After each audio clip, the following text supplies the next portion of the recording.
আমাদের চ্যানেলে নতুন হয়ে থাকলে চ্যানেলটি সাবস্ক্রাইব করে দাও আর নোটিফিকেশনটা অন করে দাও যাতে নতুন কার্টুন সবার আগে তুমি দেখতে পাও। আমি হলাম টম বিড়াল।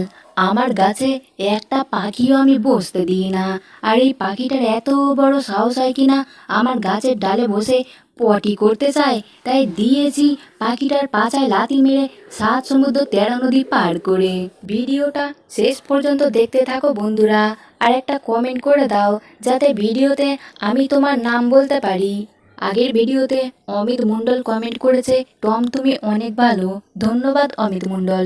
মালতী মাসি গো, পাচ্ছে বড় হাসি গো, অনেক দিন পরে তোমার বাড়িতে জেরি অতিথি এসেছে। আয় হায়, এই ইঁদুরটা যে এসে পড়েছে। গাড়ি চালিয়ে অনেক পথ পরে চলে এসেছি মালতী মাসির বাড়ি।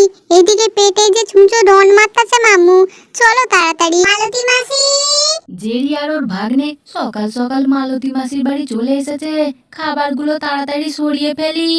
টম বেড়াল তুমি এইদিকে এসে দেখো, কালাবুল খাবারে ভাগ বসাতে চলে এসেছে। আয় হায়, বুলডগ আবার টম বেড়ালকে ডাকছে কেন?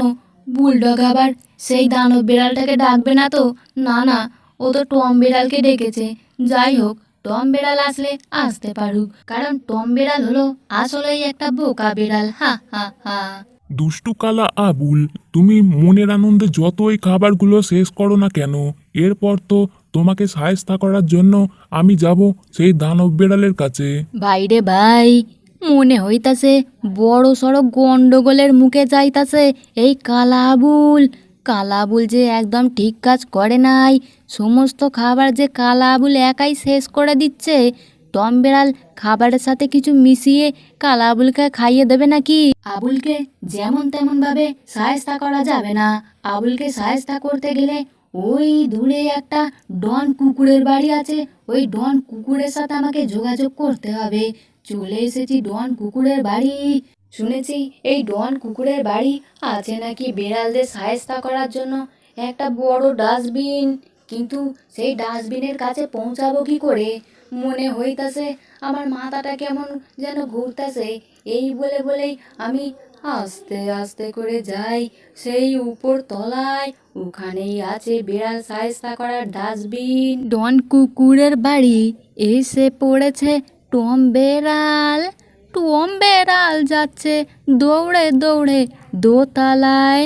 আয় হায়, এই তো সেই বেড়াল সায়স্তা করা ডাস্টবিন। হুম হুম হুম, কালা আবুল, এইবার তো তুমি হবে কুল কুল। ওরে সর্বনাশ, টম বিড়াল তুমি এটা কি করেছো? এইবার তো আমাদের হাল হবে বেহাল। ডন কুকুরের বাড়ি থেকে তুমি এই ডাস্টবিনটা তুলে এনেছো। আজকে মনে হয় বড়ই বিপদে পড়েছি টম বিড়াল। এ কি হইল? আমি এর মধ্যে ঢুকলাম, কোনোভাবেই তো কিছু কাজ হইল না। আরে সর্বনাশ, আমি তো কুকুর, এইটা তো আসলেই বেড়াল সায়স্তা করার যন্ত্র, তাই আমি এর মধ্যে আটকে গেছি, কিছুতেই বেরোতে পারতাছি না। ওরে, আমি বেরোবো কি করে? ওরে ভাই রে ভাই, বেরিয়েছি। আয় হায়, জেরি ইঁদুর, এ কি দেখতাছি? বুলডগের মাথার স্ক্রুটা কি ঢিলা হইয়া স্ক্রুটা পড়ে গেছে নাকি? আবুলকে সায়স্তা করার আগে টমকেই এই ডাস্টবিনের মধ্যে ঢুকিয়ে একবার পরীক্ষা করে দেখা যাক। টম বিড়াল তুমি একবার এই ডাস্টবিনের মধ্যে ঢুকো। ওরে সর্বনাশ, বুলডগে কি করতাছে? ওরে গেছি রে গেছি। টম বিড়াল, এই বুদ্ধু বুলডগকে দিয়ে কোনোই কাজ হবে না। চলো আমরা ডন কুকুরের বাড়ি যাই আর ডন কুকুরকে গিয়ে পটাই। ওরে বাবা রে বাবা। ওগো ডন কুকুর, তুমি সহজে রাজি হয়ে যাও আমার কথায়। দেব তোমাকে আমি দুধ ভাত, তার সাথে মটন বিরিয়ানি। বাইরে ভাই, এই ডন কুকুর তো কোনোভাবেই সাড়া করে নাই। মনে হইতাছে অনেক অনেক রেগে আছে ডন কুকুর। কিন্তু কিভাবে এই কুকুরটাকে পটাবো তাই যে বুঝতেছি না। আমার যে এইবার সুসু হয়ে যাবে, পটি হয়ে যাবে। মনে হইতাছে এই ডন কুকুর আমাকে গিলে ফেলবে। আরও যে কত কিছু মনে হইছে, তাই যে আর বোঝার উপায় নাই। ওরে দিয়েছে রে দিয়েছে, ডন কুকুর আমাকে থাবড়ে দিয়েছে রে। বাইরে ভাই, আমি এই ডন কুকুরের পাদে আর কখনোই পা দেব নাই। ওরে সর্বনাশ! আবুলকে সায়স্তা করতে গিয়ে টম বিড়ালের যে নাজেহাল অবস্থা। ডন কুকুরকে পটানো তো দূরের কথা, ডন কুকুরের পাছার ধাক্কা খেয়ে টম বিড়ালের হাল হয়ে গেছে বেহাল। আকাশের লক্ষ্য তারা চাঁদের মতো কেন হয় না? টম বিড়ালের বুদ্ধি কোনোই তো কাজে লাগে না। বিড়ালদের কিভাবে জব্দ করতে হয় সেটা আমার খুব ভালো করেই জানা আছে। এই বাঁশিটাই আজকে করবে কেল্লা ফতে। জেরি নিজেকে অনেক অনেক চালাক ভাবে, কিন্তু আসলেই সে একটা বোকা ইঁদুর। আসলে আমি হলাম টম বিড়াল, আমার থেকে বুদ্ধিমান কেউই হতে পারে না। এই বাঁশিটা দিয়ে আমি আজকে বড় সড়ো ঘটনা ঘটাতে চলেছি, যেটা তুমি কখনোই টের পাবে না জেরি। ভেঙে ওই গেল ঠ্যাং, পালিয়ে যাবি কেন? ভেঙে ওই গেল ঠ্যাং, পালিয়ে যাবি কেন? পালাইছে ওই কালা আবুল ও আবুল। পালাইছে ওই কালাবুল। বন্ধুরা, তোমরা ভিডিওটা শেষ পর্যন্ত দেখতে থাকো, এরপর আবুলের হাল হতে চলেছে বেহাল অবস্থা। আর আবুলকে ফাঁদে ফেলার জন্য যা যা করতে হয় আমরা তাই তাই করব। এই হলো আমাদের ফুটে মস্তান, এই একমাত্র পারে আবুলকে জব্দ করতে। শোনো কুকুরের দল, যতই করো কোলাহল, পারবে না আবুলকে জব্দ করতে, ও করতে পারবে না আবুলকে জব্দ করতে। তোমরা যতই চেষ্টা করো না কেন, আমাকে তোমরা জব্দ কিছুতেই করতে পারবে না। আসলেই কালা আবুলের জান আছে অন্য এক বেড়ালের ভেতর। সেই বেড়াল যেমন তেমন বেড়াল নয়, সেই বেড়াল হলো দানব বেড়াল। আর ওই দানব বেড়ালকে শায়েস্তা করতে পারলে তবেই হবে কালা আবুল জব্দ। এই তো সেই দানব বেড়াল। ওরে বাইরে ভাই, এই দানব বেড়ালের ভেতরেই কালা আবুলের জীবন লুকিয়ে আছে। কালা আবুলকে জব্দ করতে গেলে এই দানব বিড়ালের সাথে আমাকে পাঙ্গা নিতেই হবে। এই দানব বিড়ালকে আজকে এমন কামড় মারবো, কালা আবুল সারা জীবনের মতো শেষ হয়ে যাবে। ওরে সর্বনাশ! এই দানব বেড়ালের ভেতরে যে আমার জান লুকিয়ে আছে, কুকুরের দল যে জেনে গেছে।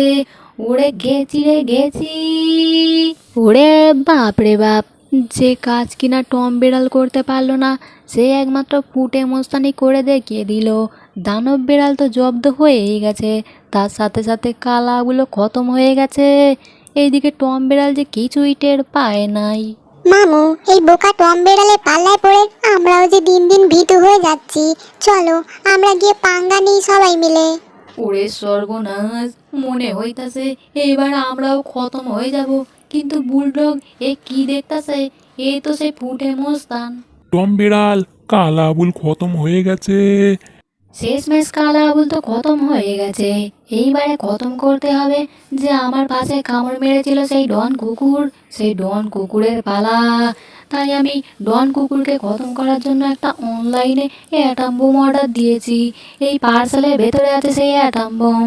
অ্যাটাম বোমটা আজকে ডন কুকুরের পাছায় গিয়ে এমন বাস্ট করবে যে সারা জীবনের মতো ভুলতে পারবে নাই। আয় আয়, টম বিড়াল এ কি করতে যাচ্ছে? ওরে সর্বনাশ! পার্সেলের ভেতর থেকে অ্যাটাম বোমটা বার করি। ওরে বাবা রে বাবা! এই পার্সেলের ভেতরে এমন এক পুতুল আছে, যেই পুতুলের ভেতরে ফিট করা আছে অ্যাটাম বোম। এই পুতুলটাকে একবার যদি আমি নিচে নামিয়ে দিই, পুতুলটা হাঁটি হাঁটি পায়ে পায়ে চলে যাবে ডন কুকুরের গায়ে। আম পাতা জোড়া জোড়া, মারবো চাপড়, চড়বি ঘোড়া। ওরে টম, তুই সরে দাঁড়া, আসছে আমার পাগলা অ্যাটাম বোমের ঘোড়া। পাগলা ঘোড়া খেপেছে, অ্যাটাম বোম ছুঁড়ে মেরেছে। ওরে সর্বনাশ! টম বিড়াল হলো আসলেই একটা চালাক বিড়াল। টম বিড়াল অ্যাটাম বোম দিয়ে আজকে ডন কুকুরের 12টা বাজিয়েই ছাড়বে। অ্যাটাম বোম ফাটলো বলে চলো জেরি, আমরা পালিয়ে যাই। ওরে বাপ রে বাপ! অ্যাটাম বোম যে ফাটতে শুরু হয়ে গেছে। ওরে পালাই রে পালাই, চলো! এমন জোরে দৌড় মারবো কেউ যে ধরতেই পারবে না কো। মামু পালিয়ে চলো।